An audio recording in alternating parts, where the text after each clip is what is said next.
सभी को नमस्कार है, सभी को अभिनंदन है। कैसे हैं सभी लोग? उम्मीद करते हैं सभी लोग अच्छे हैं और जीवन का आनंद ले रहे हैं। तो भाई, एम्प्लॉयड वॉलेटिलिटी एक अलग चीज होती है, इंट्रिंसिक वैल्यू अलग चीज होती है। कहते दोनों को आई भी है। तो क्या डिफरेंस होता है एम्प्लॉयड वॉलेटिलिटी और इंट्रिंसिक वैल्यू में?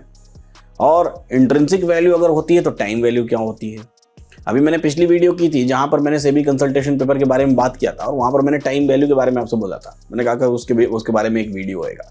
तो आज की बात हम लोग टाइम वैल्यूज के बारे में करने वाले हैं, इंट्रिंसिक वैल्यूज के बारे में करने वाले हैं और कैसे ये टाइम वैल्यू आपके ट्रेड को इम्पैक्ट करती है, इस बारे में बात करने वाले हैं। लाइव मार्केट में शूट किया ये वीडियो है तो उसको ध्यान से देखिएगा और एक कमेंट करके मुझे बताइएगा जरूर कि ऐसा क्या आपको वीडियो में शूट के दौरान मेरे खुद के अंदर ही मेरी ही तस्वीरों में क्या क्या डिफरेंसेस दिखे। 10 अंतर ढूंढ के आपको बताना है कमेंट बॉक्स में।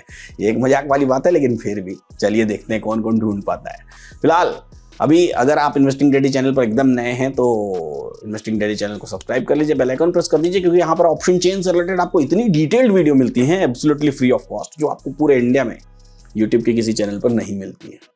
साथ ही साथ एक फायदे वाली बात आज आपकी और करने वाला हूँ, वो थोड़ी देर बात करेंगे। बाजार में देखिए हर चीज की अपनी एक इवेल्युएशन होती है, अपनी एक कैलकुलेशन होती है। अगर बाजार को आपको सही समझना है तो बाजार में क्यों हो रहा है ये खरीदारी बिकवाली, तब जाके आप बाजार को सही समझ पाएंगे। इसका बड़ा साधारण सा उदाहरण देता हूं।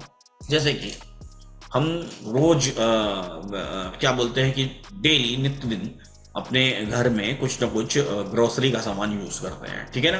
ग्रोसरी का सामान यूज करते हैं। सपोज करिए एक आप 1 रुपए की एक आप टॉफी खरीद रहे हैं, ठीक है। अब वो 1 रुपए की टॉफी की क्या इकोनॉमिक्स है, हम इस बारे में कभी सोचने नहीं आते। हम सिंपली खरीदते हैं और खा लेते हैं। लेकिन कभी सोच के देखिए कि 1 रुपए की टॉफी में जो कंपनी उस टॉफी को बना रही है वो भी पैसा कमा रही होगी, ऑब्वियस सी चीज है। उसके थ्रू जो डीलर या डिस्ट्रीब्यूटर के पास माल आ रहा है वो भी पैसा कमा रहा होगा। उस डिस्ट्रीब्यूटर के थ्रू जो सेल्समैन माल लेके दुकान पहुंचा रहा है वो भी पैसा कमा रहा होगा। यहां तक कि कई बार हम 1 रुपए की टॉफी के एडवर्टाइजमेंट्स कई बड़े स्टार्स जो करोड़ों रुपए फीस लेते हैं उनसे भी देखते हैं। तो क्या 1 रुपए की टॉफी में इतनी कमाई है? तो इस इकोनॉमिक्स को कौन समझेगा? हम तो नहीं समझते, इसलिए हम 1 रुपए की टॉफी बना के वो व्यापार नहीं कर पा रहे हैं। लेकिन जो समझता है, जो उसको डीपली जानता है, जो उसकी एनालिसिस को जानता है, जो जानता है कि उस 1 रुपए की टॉफी में मैं कितना कमा सकता हूं और कितनी टॉफियां बेच सकता हूं, वो उस व्यापार को कर रहा है। यानी कि आप कपड़े खरीदते हैं तो आपको भी पता है कि अगर आप कोई साड़ी की शॉप पर आप गए तो आपको भी पता है कि सूरत में साड़ियां सस्ती मिलती हैं। तो वो शॉप वाला सूरत से जाके बल्क में साड़ी उठा के ले आ रहा है और अपने यहाँ बेच रहा है, या फिर किसी ऐसे शहर जहां पर सस्ती साड़ियां मिलती हूँ वहां से साड़ियां उठा करके अपनी शॉप पर बेच रहा है। समस्या क्या? हर कोई ये व्यापार क्यों नहीं कर लेता, और हर कोई करता है तो वो सक्सेसफुल क्यों नहीं हो पाता? द रीजन बिहाइंड उसकी इकोनॉमिक्स, यानी कि वहां पर कितनी प्रॉफिटेबिलिटी हो सकती है या कितनी प्रॉफिटेबिलिटी नहीं हो सकती है, उसकी इकोनॉमिक्स को समझना। कितना मार्जिन रखना है साड़ी पर जिससे कि हम कंपटीशन में बने रहें और जो हमारा ले जाने साथ ही साथ जो हमने दुकान शोरूम खोल रखा है उसके खर्चे भी निकल। यानी कि आपको अगर कोई भी व्यापार करना है तो उस व्यापार में अगर आप सीरियस हो एकदम, और अगर आपको पैसा बनाना है तो उस व्यापार के सारे नंबर्स आपको पता होने चाहिए। अगर नंबर्स आपको नहीं पता है, अगर आप इंटरनली उन नंबर्स को नहीं जानते तो आप कभी भी कॉन्फिडेंटली उस व्यापार को कर नहीं सकते। सिंपल सी बात है। ट्रेडिंग भी एक व्यापार है, और स्पेशली जब आप ऑप्शन चेन को देख करके ट्रेडिंग करने का प्रयास करते हैं तो ऑप्शन चेन में आपको उन नंबर्स का पता होना चाहिए और बखूबी पता होना चाहिए। ये सब कुछ क्यों होता है? ये सब कुछ होता है वॉल्यूम के कारण। वॉल्यूम मतलब कि बहुत सारी भीड़ की जरूरत बहुत ज्यादा होती है। वॉल्यूम एक्चुअली में होती क्या है और वॉल्यूम एक्चुअली में क्रिएट कैसे होती है, इसके बारे में भी बात हम लोग करेंगे। जब लास्ट ट्रेडेड प्राइस किसी भी एक पर्टिकुलर प्राइस पर बाजार में ट्रेड होता है तो उस ट्रेड पर एक वॉल्यूम क्रिएट होती है। यानी कि वॉल्यूम क्रिएट होने का मतलब वो वॉल्यूम हमको ये इंडिकेट करता है कि इस पर्टिकुलर स्ट्राइक प्राइस के इस साइड में इतने ट्रेड्स हो चुके हैं। जैसे कि आप मेरी स्क्रीन पर देख रहे हैं 23,450 की स्ट्राइक प्राइस को देख लीजिए। 23,450 की स्ट्राइक प्राइस पर आपको दिखाई दे रहा है 5,48,000 का वॉल्यूम पुट साइड में। 5 लाख ये देखिए कंटिन्यूअसली चेंज हो रहा है। 85,281, 85,676, 85,939, 86,186। तो कंटिन्यूअसली ये वॉल्यूम बन रही है यहाँ पर, यानी कि लोग जैसे जैसे ट्रेड किए जा रहे हैं वो हर एक लॉट यहाँ पर काउंट होता चला जा रहा है और ऐड होता चला जा रहा है हर टिक में। बाजार हमारा जो सॉफ्टवेयर है वो जाता है नेशनल स्टॉक एक्सचेंज के पास, डेटा मांगता है, लेके आता है, आपको दिखाता है, फिर जाता है, लेके आता है, दिखाता है। जितनी देर में वो आके आपको दिखा रहा है उतनी देर में पीछे और डेटा क्रिएट हो चुका है। तो उसका काम ही है, वो आके आपको दिखाया, फिर गया लेके आया, फिर दिखाया, गया लेके आया, दिखाया, और वो डेटा वहां पर चेंज होता हुआ आपको दिखाई दे रहा है। यानी कि इतने ट्रेड्स यहाँ हो रहे हैं। अब ध्यान से देखिए, ये जिस स्पीड में नंबर्स चेंज हो रहे हैं, अब इसको कंपेयर करिए यहाँ की स्पीड में 12,434। क्या इसी स्पीड में यहां भी नंबर्स चेंज हो रहे हैं? ध्यान से कंपेयर करिए। 12,434 वो वहीं के वहीं पड़ा हुआ है इतनी देर से। यहां देखिए 88,939, यहां पर नंबर्स चेंज होने की स्पीड देखिए, 429 हो गया, वहां 43 हुआ, यहाँ 659 हो गया, वहां 43 ही रहा, यहाँ 90 हो गया, वहां पर 43 ही रहा। यहाँ इस तरफ नंबर्स इतनी स्पीड में बढ़ रहे हैं और वहां नंबर्स बहुत स्लोली बढ़ रहे हैं। क्यों बढ़ रहे हैं इस तरीके से स्लोली?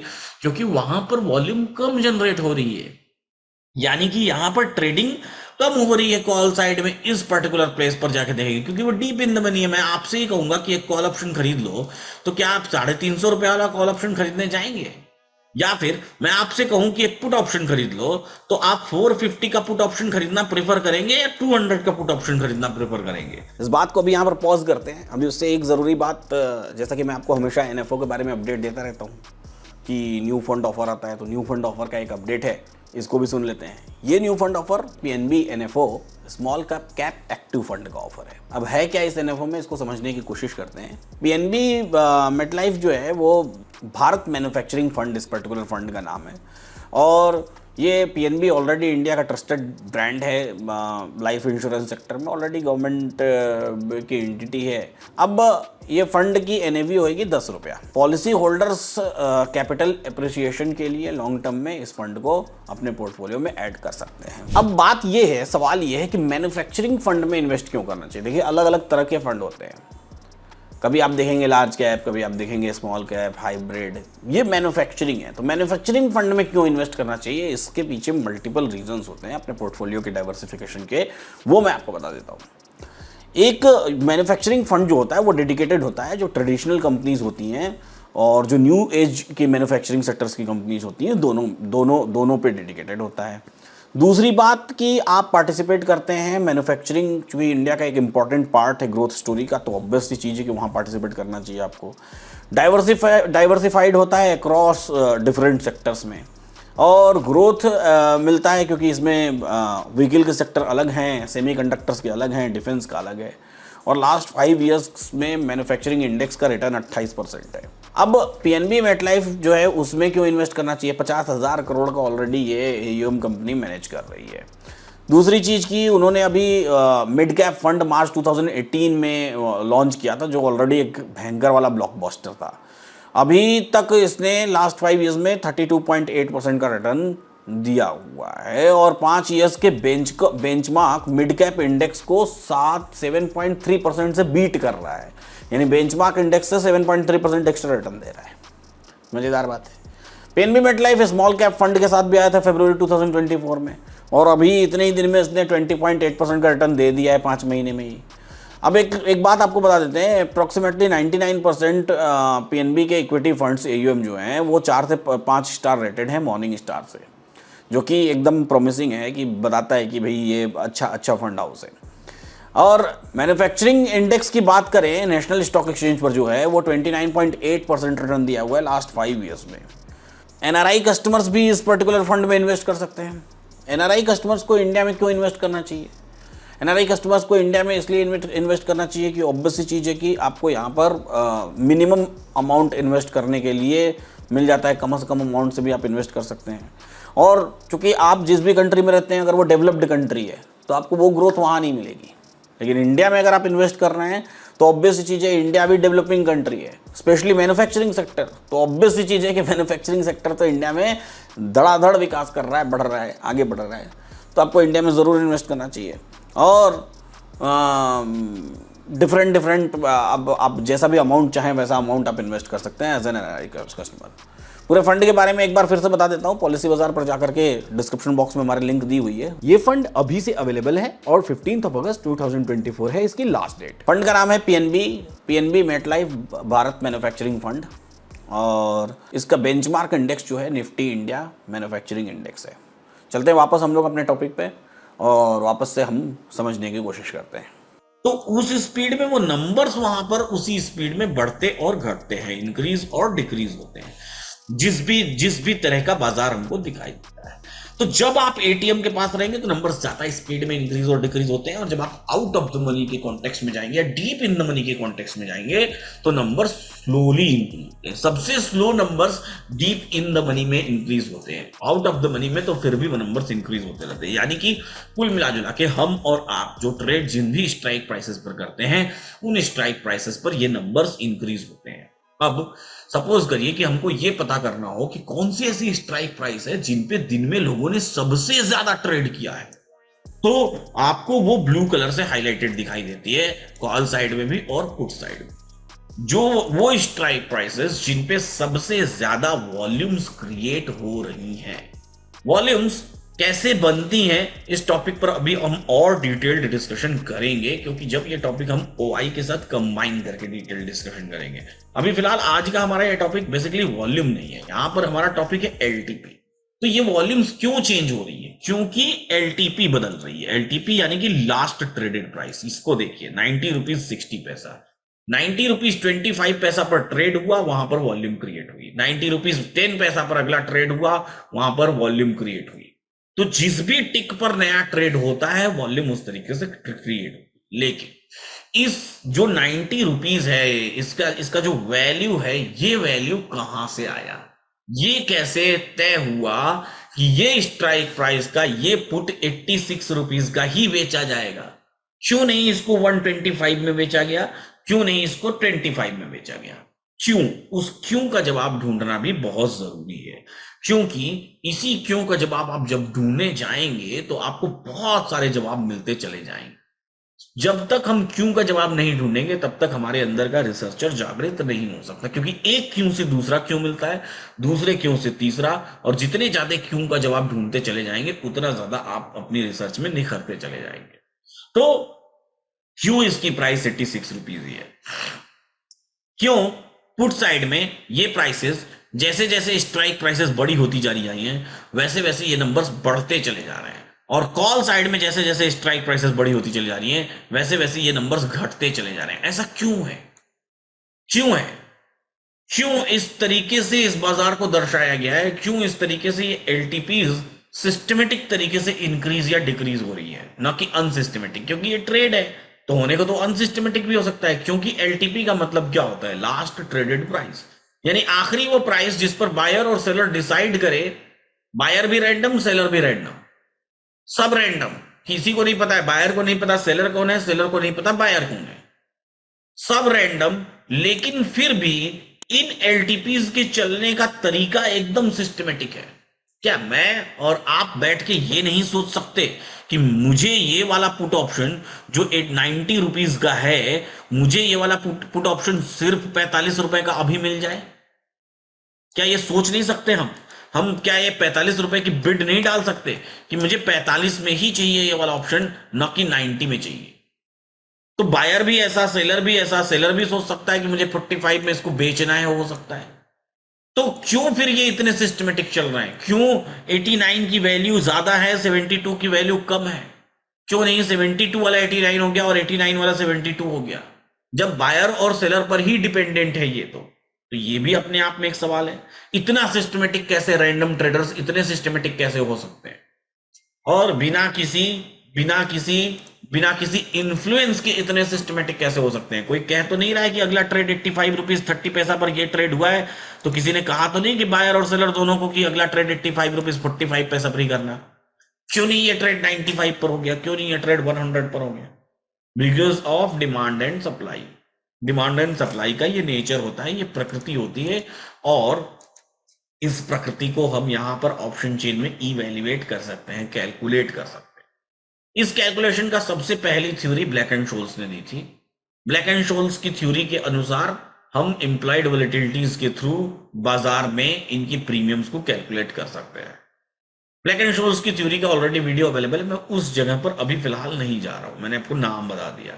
बशर्ते कि मैं इस जगह पर जरूर जाऊंगा कि बेसिकली बेसिकली इसका मॉडल ये है कि ये दो पार्ट्स में मिलकर बना हुआ है। कोई भी एलटीपी जो होती है वो दो पार्ट्स में मिलकर बनी होती है। इसकी इस इकोनॉमिक्स को समझना बहुत जरूरी है, चाहे 84 रुपीज है चाहे 125 रुपीज है। ये दो पार्ट्स में मिलकर दो पार्ट्स में बनी होती है। एक पार्ट को हम लोग कहते हैं इंट्रिंसिक वैल्यू और दूसरे पार्ट को हम लोग कहते हैं टाइम वैल्यू। इंट्रिंसिक वैल्यू और टाइम वैल्यू, एक्सट्रिंसिक वैल्यू जिसको कह सकते हैं हम टाइम वैल्यू। इंट्रिंसिक और एक्सट्रिंसिक वैल्यू होती क्या है? बेसिकली हर जगह हर चीज में इंट्रिंसिक और एक्सट्रिंसिक दोनों वैल्यूज होती हैं। जैसे कि सपोज करिए कि आप व्यापार करते हैं बनाना का, केले का। आप केला खरीदते हैं और बेचते हैं, तो केले की भी अपनी एक इंट्रिंसिक और एक्सट्रिंसिक वैल्यू होती है। इंट्रिंसिक वैल्यू क्या होती है? सपोज करिए कि आपने टोटल 1 लाख रुपए का एक ट्रक केला खरीदा, ठीक है? या हम इस एक ट्रक जैसे कॉम्प्लिकेटेड में नहीं जाते हैं। सपोज करिए कि आपने 5 दर्जन केले खरीदे, ठीक है? 5 दर्जन केले खरीदे, भाव था 50 रुपए प्रति दर्जन,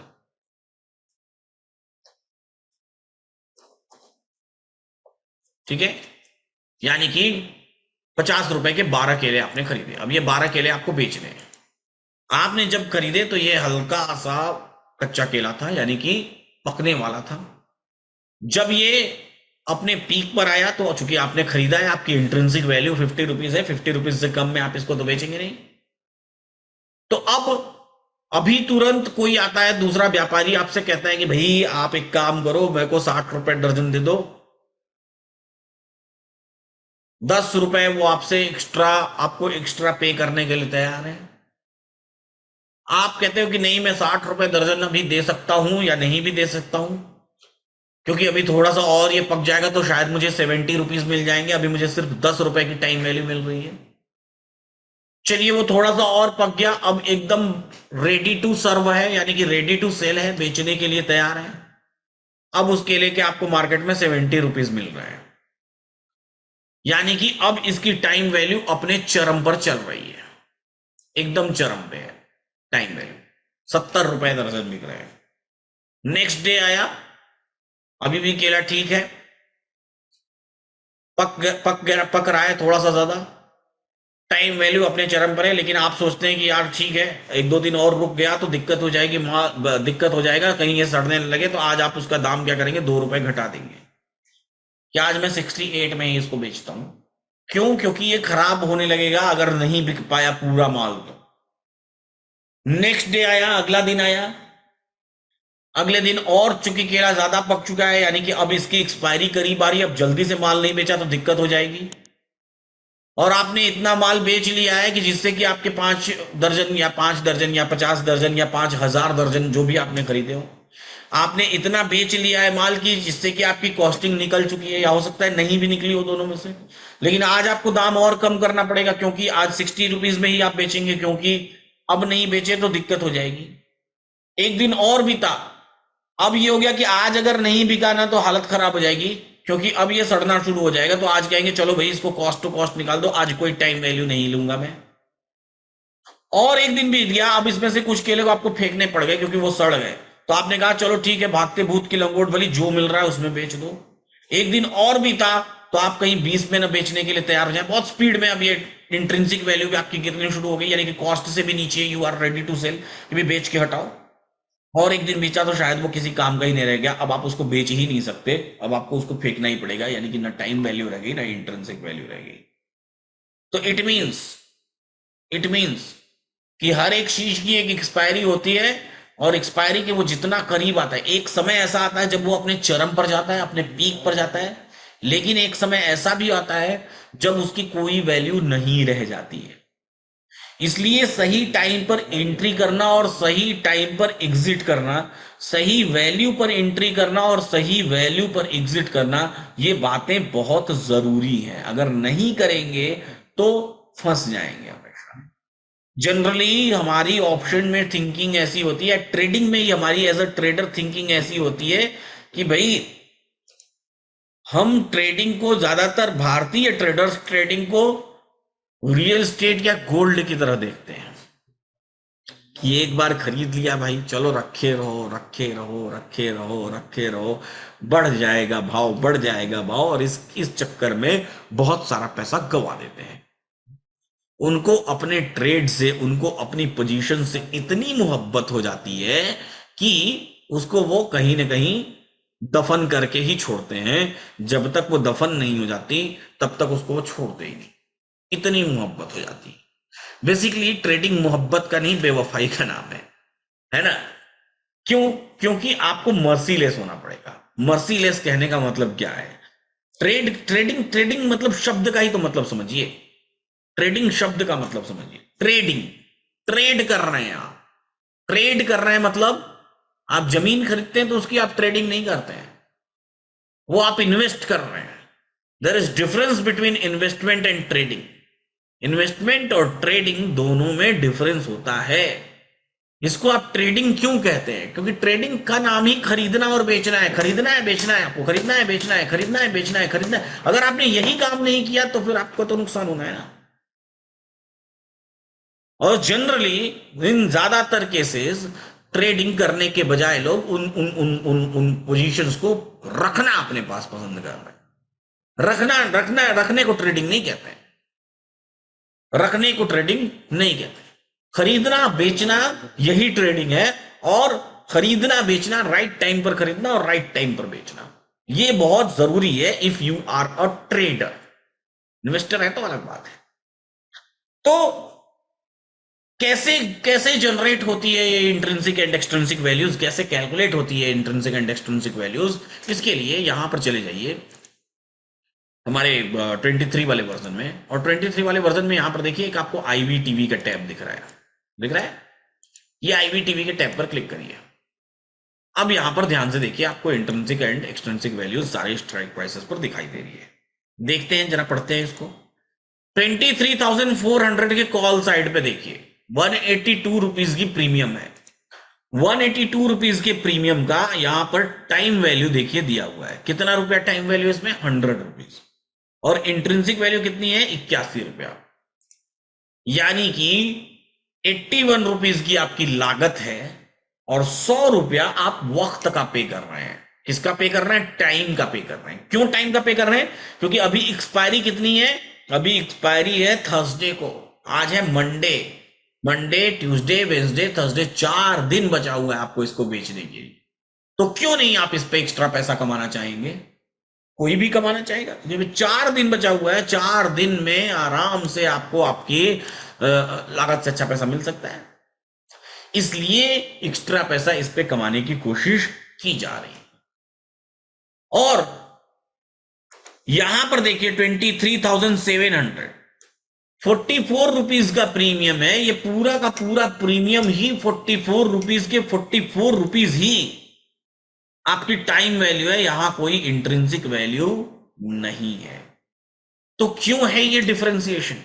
इसी तरीके से पुट साइड में देखिए 23,600 पर 183 रुपीज के प्रीमियम में 60 रुपीज तो आपका टाइम वैल्यू है, लेकिन 126 रुपीज इंट्रिंसिक वैल्यू। यहां इंट्रिंसिक ज्यादा, टाइम कम।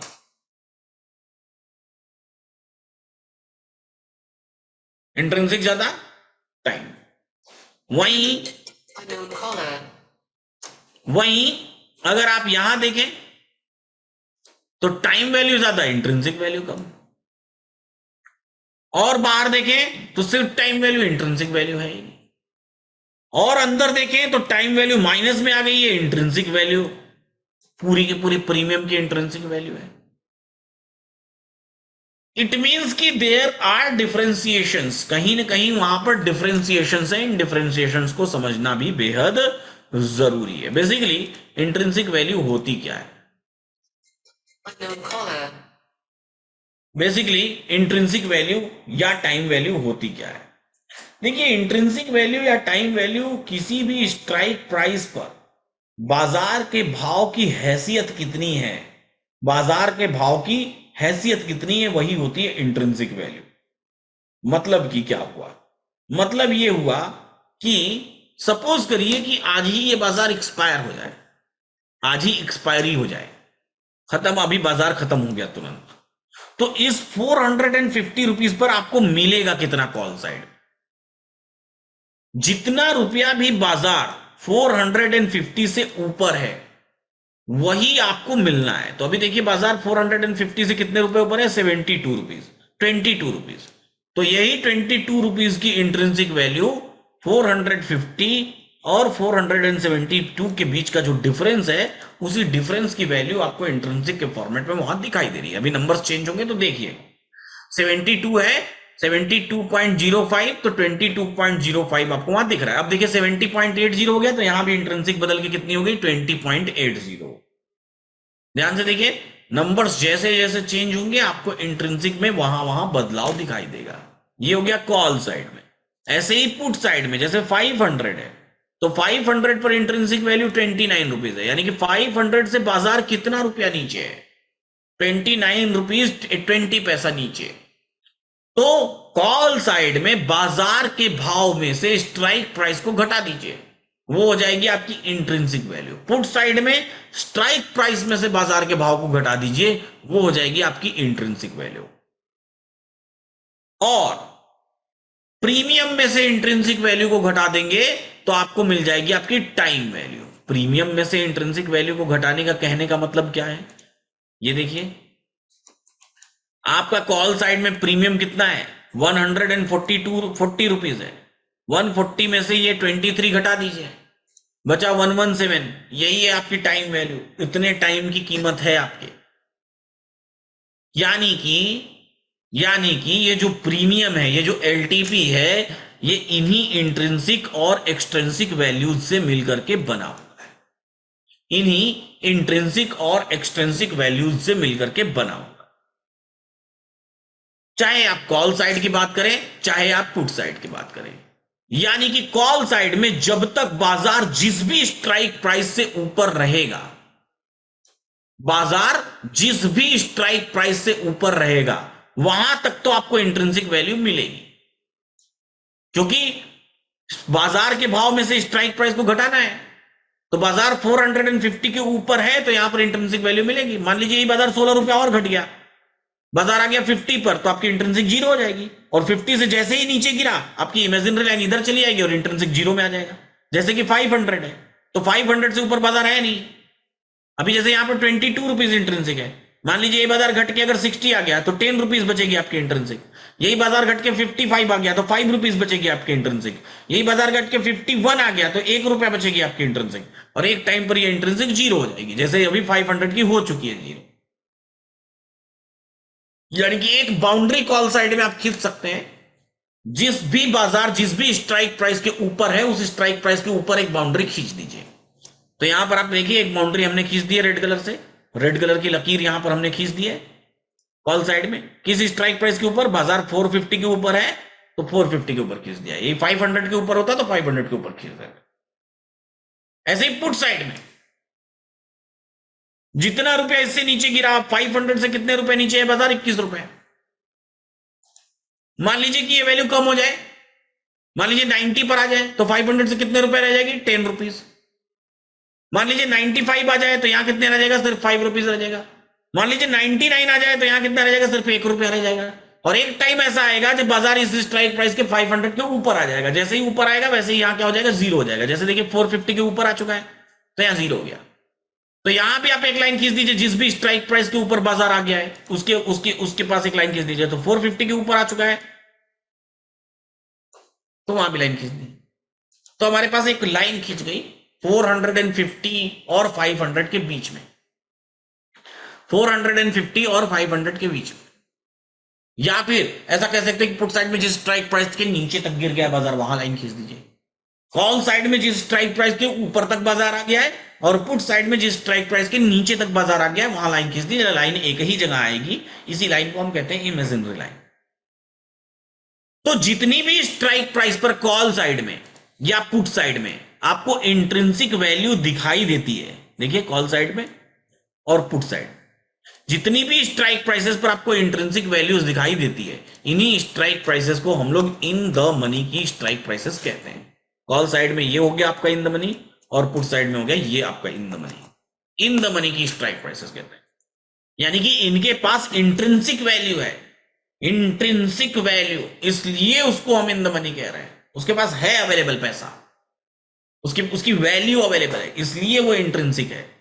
लेकिन जिन भी स्ट्राइक प्राइसेस पर वैल्यूज अवेलेबल नहीं है, उसको हम लोग आउट ऑफ द मनी की स्ट्राइक प्राइसेस कहते हैं, क्योंकि इनके पास कोई इंट्रिंसिक वैल्यू नहीं है, इनकी इंट्रिंसिक वैल्यू 0 है। तो इस तरीके से 2 पार्ट्स में बटा ये ऑप्शन चेन, कॉल साइड में भी 2 पार्ट, पुट साइड में भी 2 पार्ट, इन द मनी की स्ट्राइक प्राइसेस और आउट ऑफ द मनी की स्ट्राइक प्राइसेस। वैसे ही पुट साइड में भी इन द मनी की स्ट्राइक प्राइसेस और आउट ऑफ द मनी की स्ट्राइक प्राइसेस। सवाल ये उठता है कि तो एट द मनी की स्ट्राइक प्राइसेस कौन सी होती है? जिस भी स्ट्राइक प्राइस पर सबसे ज्यादा टाइम वैल्यू होगी, देखेंगे आप तो कॉल साइड में और पुट साइड में एक ही ऐसी स्ट्राइक प्राइस होगी जिसपे सबसे ज्यादा टाइम वैल्यू होगी। देखिए यहां पर एक तरफ 118 रुपीज है, एक तरफ 120 रुपीज है। जिस भी स्ट्राइक प्राइस पर सबसे ज्यादा टाइम वैल्यू अवेलेबल होगी, टाइम वैल्यू, उसी को हम लोग एटीएम कहेंगे, एट द मनी कहेंगे। यानी कि एट द मनी जिस स्ट्राइक प्राइस पर सबसे ज्यादा टाइम वैल्यू होती है, उस स्ट्राइक प्राइस को हम लोग एट द मनी कहते हैं। तो 3 चीजें निकल के सामने आई, इन द मनी जिसके पास इंट्रिंसिक वैल्यू अवेलेबल है, इन द मनी देखिए अभी 500 के पास 1 रुपए की इंट्रिंसिक वैल्यू आ गई, तो 500 पर इमेजिनरी लाइन चली आई, आ गई ना, इमेजिनरी लाइन 500 के ऊपर आ गई, 500 के ऊपर आ गई, और 500 से पुट साइड में इंट्रिंसिक वैल्यू खत्म हो गई, तो वो देखिए उसकी 0 जैसे ही हुई वैसे ही वो आउट ऑफ द मनी में चली गई। तो जो इन द मनी में आया खटाक से पाला बदला इन द मनी में आ गया, जो आउट ऑफ द मनी में गया खटाक से पाला बदला आउट ऑफ द मनी में चला गया। इमेजिनरी लाइन ने अपनी जगह बदल ली, बाजार 500 के ऊपर आ गया। 500 के ऊपर क्यों आया? जो अभी हम लोग बात कर रहे थे मैं और अमित, कि जो ट्रांसफॉर्मेशन टाइम मैं आपको बता रहा था, कि मैंने कहा ये आपको वीक टुवर्ड्स टॉप तो दिखाई दे रहा है, लेकिन वीक टुवर्ड्स टॉप दिखाई दे रहा है, लेकिन ये शिफ्टिंग ट्रांसफॉर्मेशन टाइम है। कई बार ऐसा होगा कि सपोर्ट वीक टुवर्ड्स टॉप हो जाए, या कई बार ऐसा होगा कि रेजिस्टेंस पूरी शिफ्टिंग हो जाए। तो कुल मिला के काइंड ऑफ ये बुल रन का सिनेरियो क्रिएट कर सकता है। तो ट्रांसफॉर्मेशन टाइम है, तो EOR+1 से रिवर्सल नहीं होगा, और वही हमको यहां देखने के लिए मिला, WTT-1 से, है ना, नहीं होगा, वही हमको यहां पर देखने के लिए मिला। चलिए उसके बारे में और डिस्कशंस करेंगे, फिलहाल यहां पर वापस आ जाते हैं हम लोग अपने टॉपिक पर। तो 4 चीजें हमको मिल गई, in the money, out of the money, at the money और इमेजिनरी लाइन। 4 चीजें हमको मिल गई, और इन्हीं चारों चीजों के अकॉर्डिंग बाजार को कैसे हम लोग देखेंगे, बाजार को कैसे हम लोग समझेंगे, इस मामले में हम लोग आगे अगले एपिसोड यानी कि कल बात करेंगे। तो उम्मीद करता हूं आज की ये वीडियो आपको जबरदस्त पसंद आई होगी।